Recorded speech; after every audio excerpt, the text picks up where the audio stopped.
My name is Serena Collins. I'm 28 years old.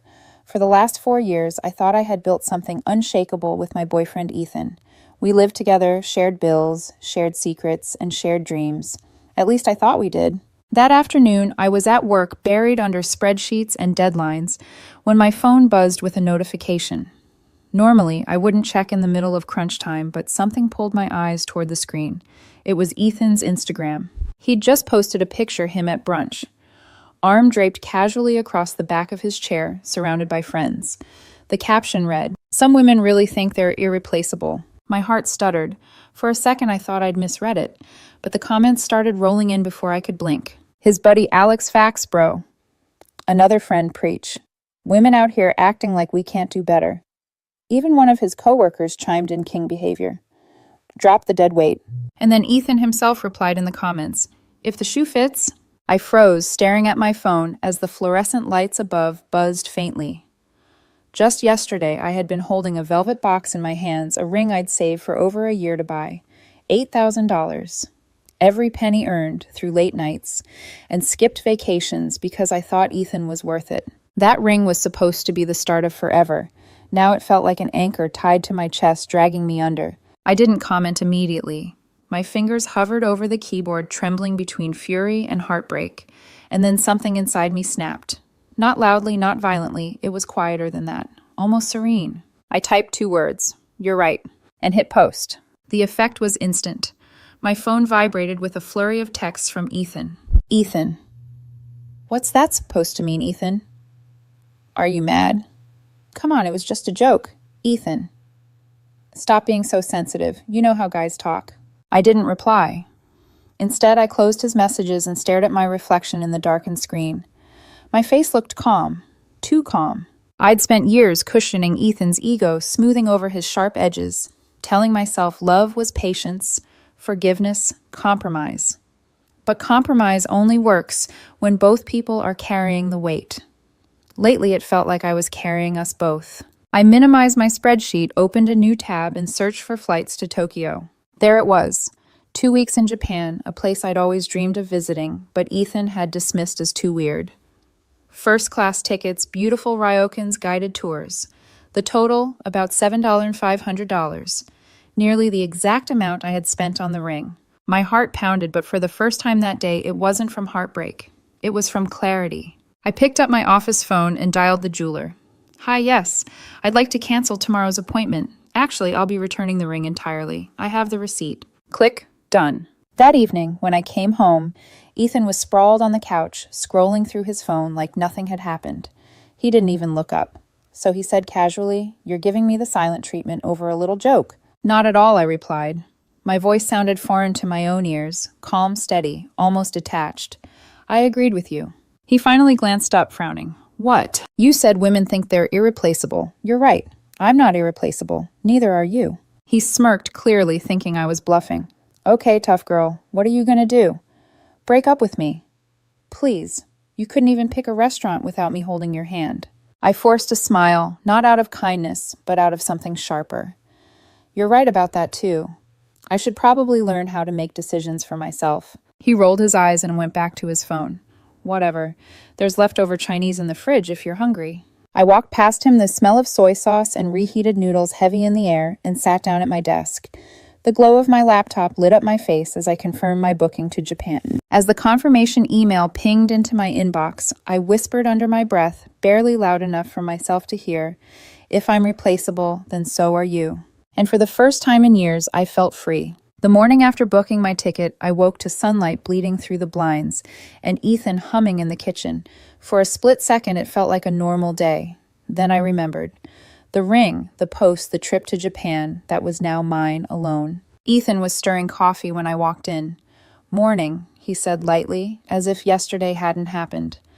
"You're not still mad about the post, are you?" I didn't answer right away.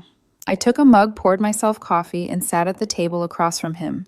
My silence made him shift uncomfortably. "It was just, guy humor," he continued, forcing a laugh. "Everyone jokes online. You're blowing it out of proportion." I looked him dead in the eye. "Were you joking when you told your friend, 'if the shoe fits'?" The smirk faltered. He opened his mouth, then closed it. I set my mug down. Do you know where I was the day before you posted that? Ethan frowned. Work? No. My voice cracked a little, but I didn't let it break. I was at the jeweler, picking up the engagement ring I bought for you. $8,000, paid in full. His face drained of color. You bought a ring? Yes. I had a whole proposal planned. My throat tightened as I listed the details. The botanical gardens, where we had our first date. Your parents were flying in as a surprise. I coordinated with your sister to set up decorations. I spent months planning it, Ethan. He blinked rapidly as if trying to process it all. You're lying. I pulled my phone out of my bag and placed it on the table. Photos of the ring, the receipt, emails confirming his parents' flight bookings, screenshots of texts with his sister, evidence stacked like daggers. He leaned back stunned. You were serious? Yes.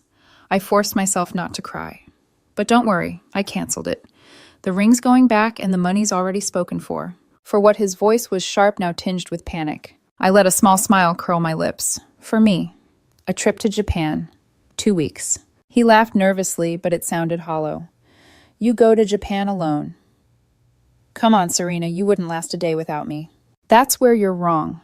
I stood pushing the chair back slowly.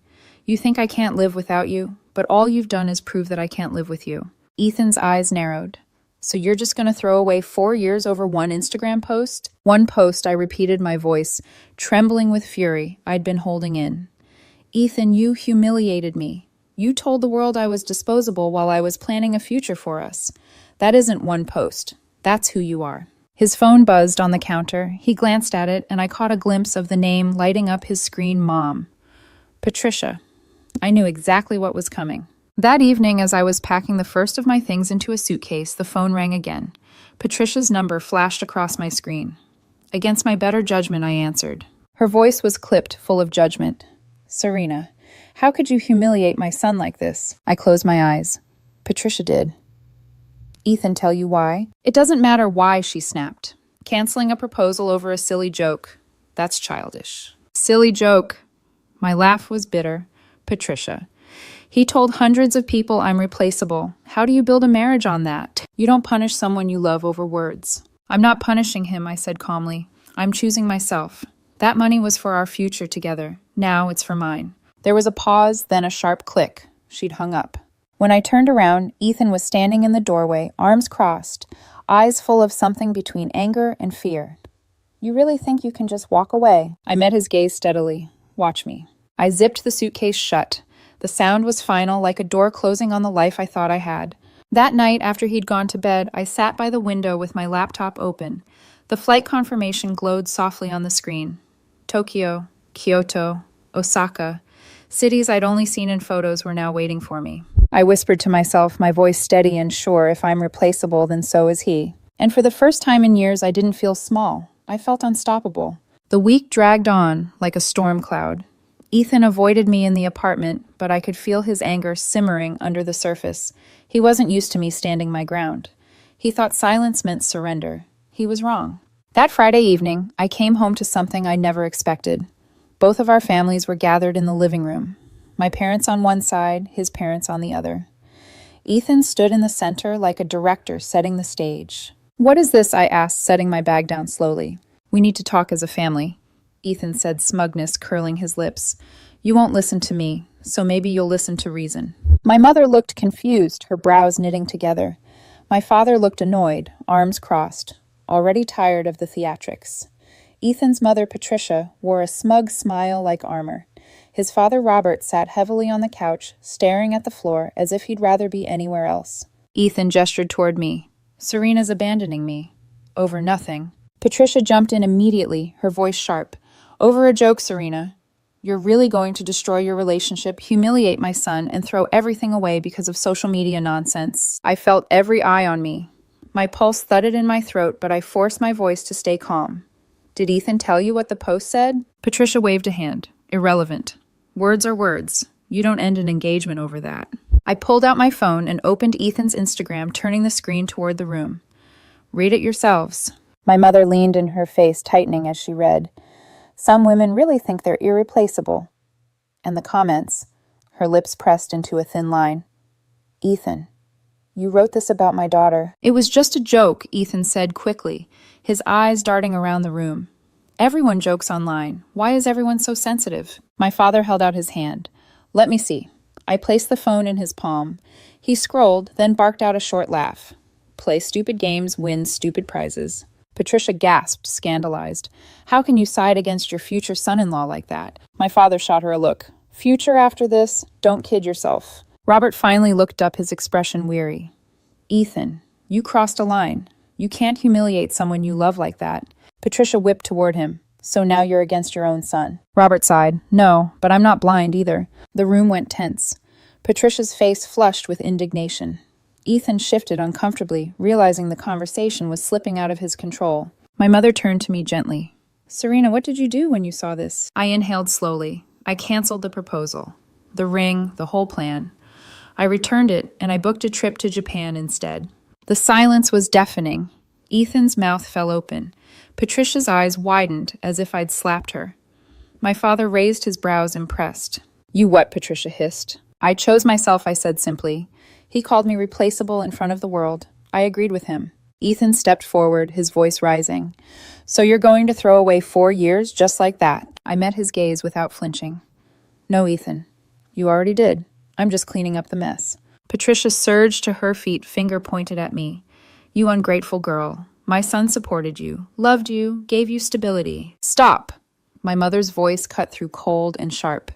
Respect is not optional in marriage. If he disrespected her before they were even engaged, he would have done worse after. She lost nothing. The air grew heavy. Patricia sputtered, but Robert placed a hand on her arm, silently urging her to sit down. She shook him off, muttering about betrayal. I turned to Ethan one last time. His face was pale, his lips pressed tight, eyes filled with something that looked a lot like fear. I'm leaving next week, I told him. You can tell whatever story you want, but the truth is right here in your own words. I held up the phone again, the glow of the post searing into the room like a spotlight. No one said anything. No one could. I picked up my bag, walked toward the door, and paused just long enough to leave one final sentence behind. I deserve better than being your punchline. And then I walked out, the sound of the door slamming behind me, echoing like thunder. That night as I lay in bed, the decision was no longer a question. Japan wasn't just a vacation. It was my rebirth. A few days after the family dinner, I thought the storm had finally passed. Ethan barely spoke to me, sulking around the apartment like a ghost. I busied myself with packing, making lists, checking my travel documents. Each small step toward Japan felt like oxygen filling my lungs. But then one Saturday afternoon, my phone buzzed with a message from my friend Kira. Kira, are you really proposing to Ethan tonight? I frowned, staring at the text. My fingers flew across the screen. Me, what are you talking about, Kira? It's all over his Insta story. He said tonight's the night. Congrats, girl. Cold dread sank into my stomach. I opened Ethan's account. There it was, a story with balloons, candles, and text across the screen. Tonight's the night. She said yes before she even knows it. My heart dropped. What kind of twisted stunt was this? More messages poured in. Cousins, old friends, even coworkers. So happy for you. When's the big reveal? Want us to bring champagne? I sat frozen, the phone buzzing relentlessly in my hand. Ethan was staging a proposal party. Without me. Without my consent. At 6:30, the doorbell rang. Voices echoed in the hallway, laughter. Congratulations. I peered from the bedroom window. Guests were arriving with gifts and flowers, smiles on their faces, completely oblivious. My phone lit up with Ethan's texts. Ethan, where are you? Everyone's waiting. Ethan, you better be here by 8:30. Don't make me look stupid. Ethan, if you don't show, you'll regret it. I clenched my jaw, refusing to reply. I wasn't going to give him the satisfaction. Instead, I called Kira. When she picked up, the background was noisy, filled with chatter and music. Serena, everyone's here already. Are you on your way? Kira, I whispered, voice trembling. I'm not going. This isn't real. He made it up. There was a pause, then her voice dropped. Wait, you didn't plan this? No, he's trying to trap me. He wants to force my hand. Her breath hissed sharply through the phone. Oh my God, people are going to lose it. By 8:30, the chaos had begun. According to Kira's updates, guests started whispering, asking questions. At 9 Hosuri, Ethan stood in the living room, dressed in a suit, holding an empty ring box. Cameras were out. People were chanting. And then, nothing. Serena never showed. At 9:15, Ethan cracked. He pulled out his phone and started calling me in front of everyone. I let it ring, again and again. By 9:30, he posted a shaky video, eyes glistening with fake tears. She stood me up at our own proposal party. This is who she really is, unstable, heartless. The comments exploded, half sympathetic, half skeptical. Someone wrote, "Didn't you post last week that she was replaceable?" Screenshots resurfaced, spreading through group chats like wildfire. That's when the dam broke. Jordan, Ethan's cousin, leaked our text thread. Screenshots of Ethan demanding I propose, demanding I buy a new ring. Time-stamped. Undeniable. Within minutes, the family group chat imploded. Some relatives defended him, others tore him apart. Patricia ranted about how I had humiliated her son. Robert wrote, he humiliated himself. Meanwhile, Kira texted me from inside the party. "Kira girl, it's a disaster. People are leaving. Half of them think he's lost his mind. The other half are furious they were tricked. Kira, he looks pathetic, like actually unhinged." I sat on the edge of my bed, suitcase half-zipped, heart pounding. For once, I wasn't the one crying. I wasn't the one begging. I was calm. At 10:00, I turned off my phone, closed my suitcase, and set it by the door. Tomorrow, I'd be on a plane to Tokyo. Ethan could keep his games, his lies, his theatrics. I was done playing. When the plane lifted off the runway, I pressed my forehead against the window, watching the city lights shrink to a scattered glow. For the first time in years, I felt untethered. The air inside the cabin smelled of coffee and fresh linen, and as the engines roared, it was like the sound of chains snapping. 14 hours later, I stepped into Tokyo. The neon signs, the hum of trains, the orderly chaos. It all felt like a new world opening its arms to me. I walked through Shinjuku at night, lanterns swaying above food stalls, the smell of ramen curling through the air. Alone, but not lonely. Free, not lost. I posted a simple photo on Instagram, me at a quiet temple, hands folded, eyes closed. No caption. Just peace. The likes rolled in slowly. Friends messaged me, surprised but supportive.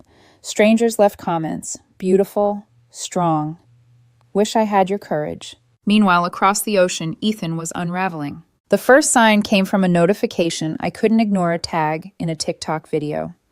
Ethan's face filled my phone screen. His voice was shaky, but theatrical. So I made one little post. And my girlfriend of 4 years, she canceled our engagement.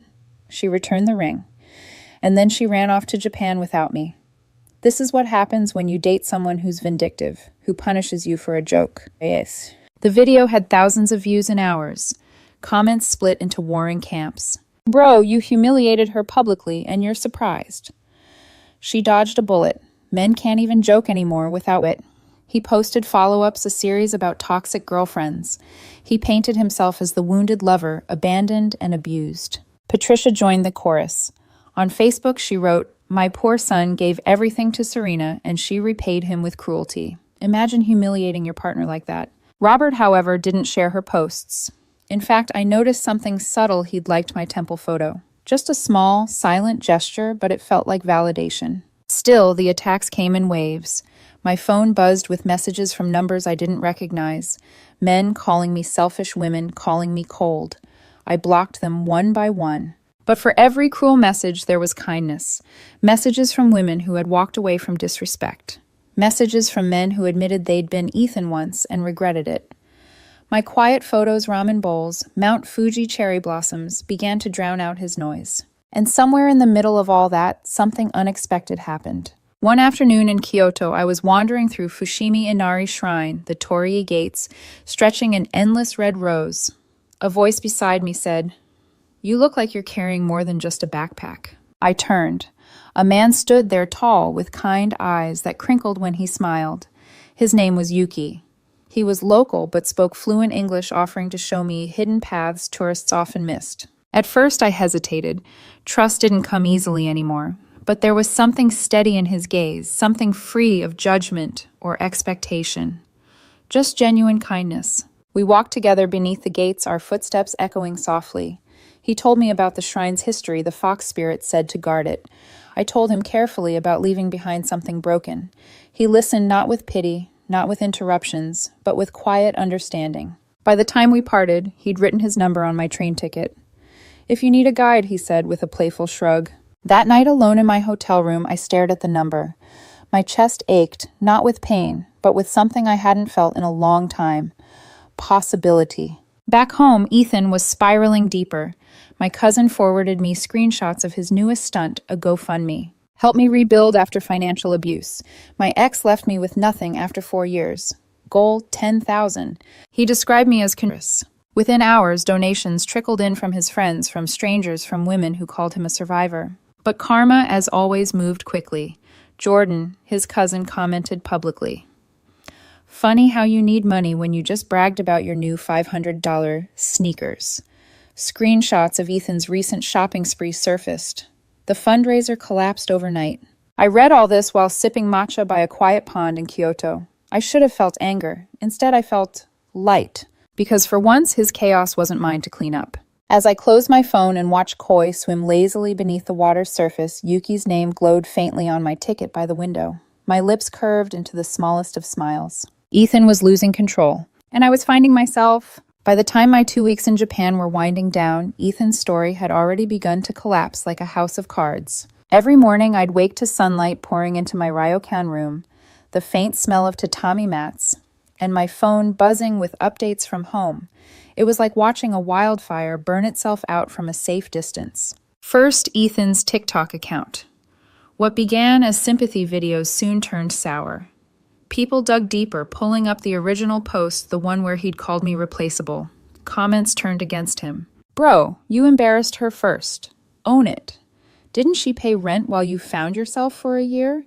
Imagine lying about financial abuse when your sneakers cost more than my rent." One by one, his followers stopped defending him. Then came his job search. He'd quit months earlier to chase the content creator life, but with his online meltdown, employers wanted nothing to do with him. Screenshots of his smear campaign circulated on LinkedIn, of all places. HR departments didn't see a victim, they saw liability. And his fundraiser dollars, most of it from his best friend and his mother, Patricia. Jordan's post exposing his spending habits had spread like wildfire in the family. Patricia blocked him furious, while Robert quietly left the group chat altogether. Even his closest allies were slipping away. Mira, one of his biggest defenders, messaged me privately.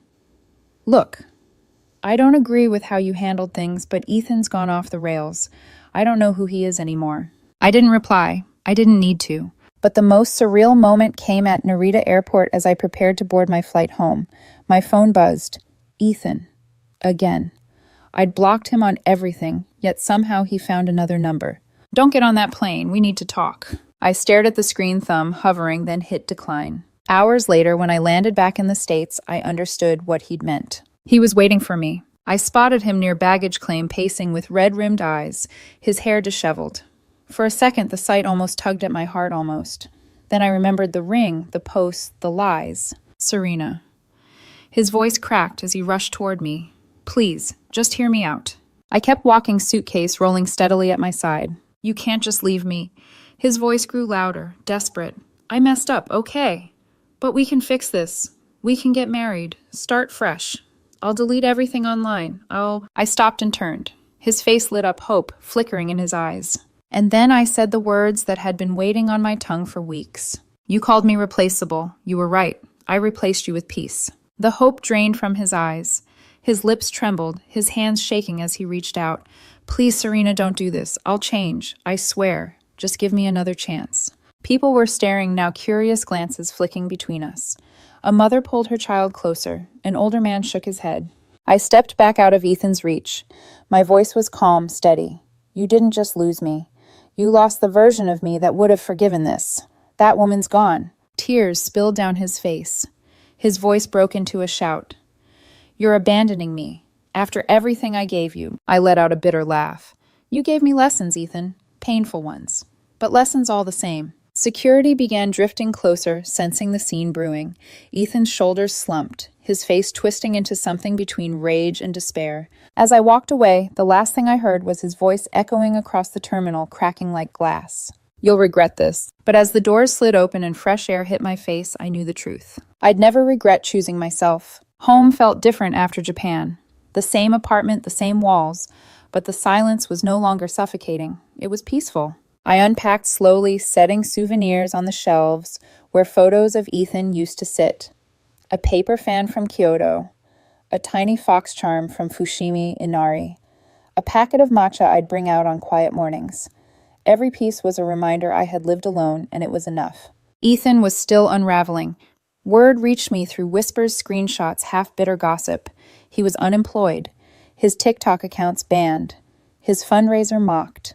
Patricia was exhausted defending him to anyone who would listen, while Robert had quietly stepped back, offering me a nod of support whenever our paths crossed. One afternoon, my mother called. "Serena," she said gently.